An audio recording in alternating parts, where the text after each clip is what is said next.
बच्चू कडूंनी ज्या पद्धतीचं आंदोलन केलं, मी आधी सांगितलं आताही सांगतो, स्वतःचं राजकीय अस्तित्व निर्माण करण्यासाठी, राजकीय पुनर्वसन करण्यासाठी बच्चू कडूंनी आंदोलन केलं।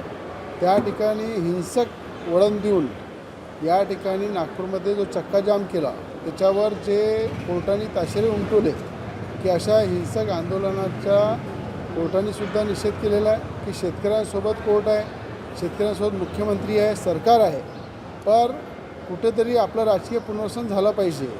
म्हणून शेतकऱ्यांचा सहारा घेऊन अशा प्रकारचं आंदोलन करणं, शेतकऱ्यांना वेठीस धरून आपलं साध्य करून घेणं, त्या ठिकाणी ज्या पद्धतीनं एकनाथजी शिंदे यांच्यासोबत 20 मिनटं बच्चू कडूंची एकांताची बैठक झाली, त्याच्यामध्ये लवकरच मला असं वाटते शिंदे गटामध्ये बच्चू कडूंचं राजकीय पुनर्वसन होणार आहे।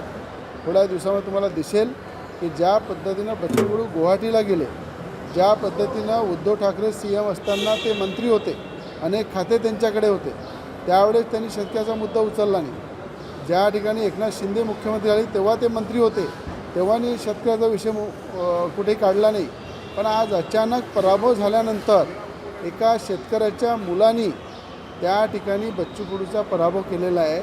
आणि आपल्याला सगळ्यांना माहीत आहे की अचलपूर मतदारसंघामध्ये जो व्यक्ती त्या जनतेला न्याय देऊ शकला नाही, त्या जनतेशी खोटा बोलला, शेतकऱ्याची फसवणूक केली, आता शेतकऱ्यांची साथ घेऊन त्या ठिकाणी स्वतःचं राजकीय पुनर्वसन करण्यासाठी आंदोलन होतं। त्यावर कोर्टाने सुद्धा ताशेरे उमटवले। सरकार पूर्ण शेतकऱ्यासोबत आहे।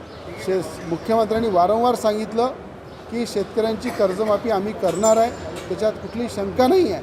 पण कर्ज 32,000 कोटी रुपये सरकारने दिल्यानंतर आज मला वाटते 1117 कोटी रुपये हे अमरावती जिल्ह्याला सगळ्यात आधी, म्हणजे अमरावती जिल्ह्याला मिळाले नुकसान भरपाईचे। बावनकुळे साहेब सुद्धा तिथे पालकमंत्री आहे। जर 1117 कोटी रुपये अमरावती एका जिल्ह्याला दिले आणि 32,000 कोटी रुपये जर सरकारने दिलेले आहे, त्याच्यानंतर शेतकरी आंदोलन करून फक्त राजकीय पुनर्वसन करण्यासाठी बच्चू कडूंनी नाटक केलं।